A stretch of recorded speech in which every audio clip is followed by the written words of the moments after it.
and welcome to my new video. This is International Superstar Soccer 64 on the Nintendo 64.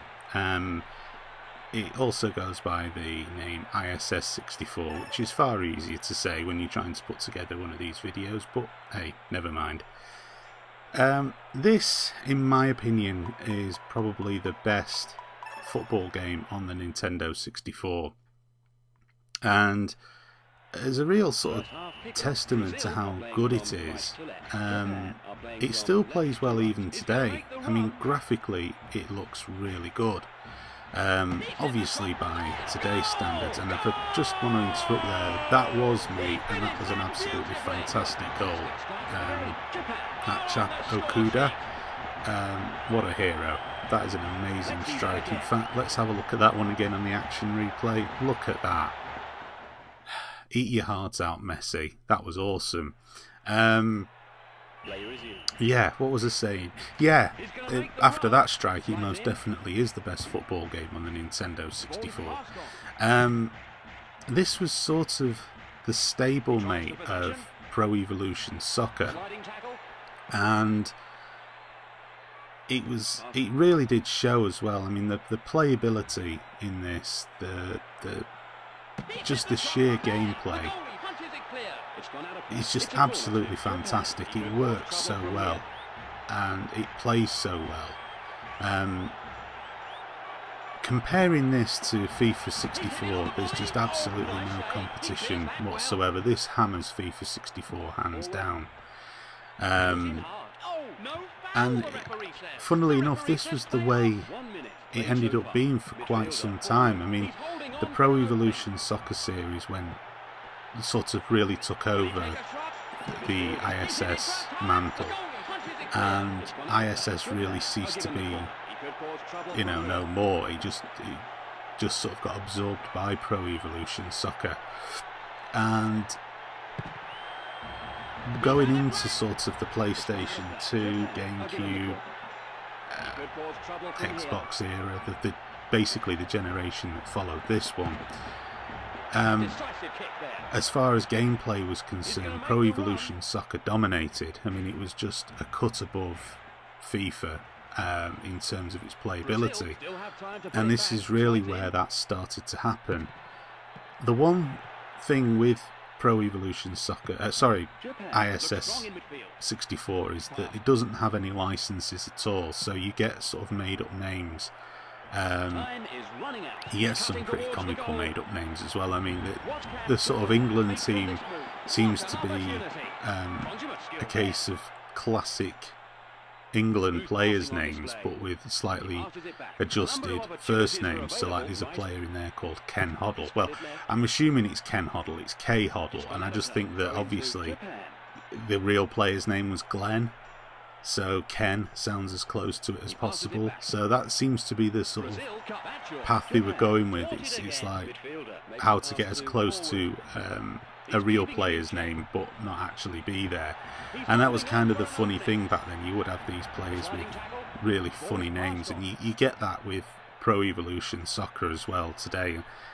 I mean, Pro Evo now has far more licensed teams than it ever did, but certainly back in this era, if you didn't have the FIFA license, then you ended up having to use made up names, and some of them were quite hilarious.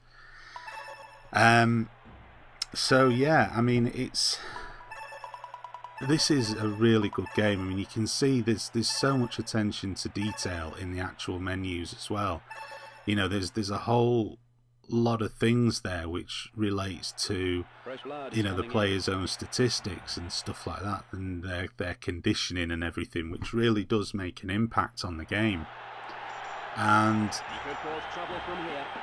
at the moment that I put this in and started playing it many years ago, when I had it first on the N64, I just fell in love with it. It was everything that I wanted from a football game, apart from the licensed players. But when a game plays as well as this, you can forgive it. And there's another screamer, if I can just interrupt myself there.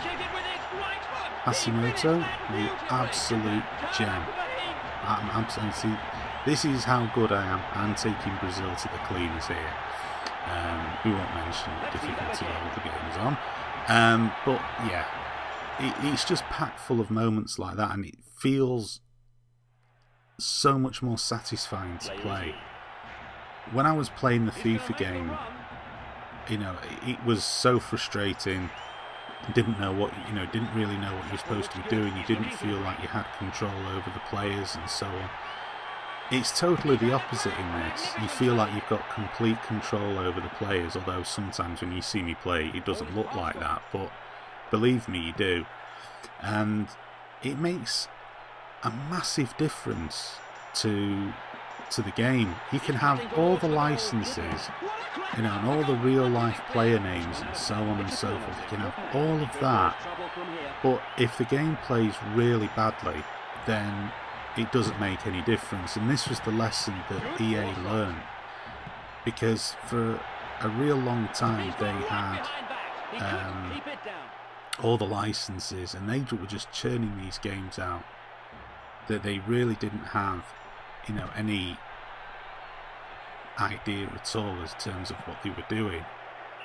So they just felt that the, you know, making the licenses for these games would be enough to sell them, and to some extent they were right. But once Pro Evolution Soccer started to get the market share, they suddenly had a change of heart, and they realised, you know, they went away and thought, we've got to do something about this.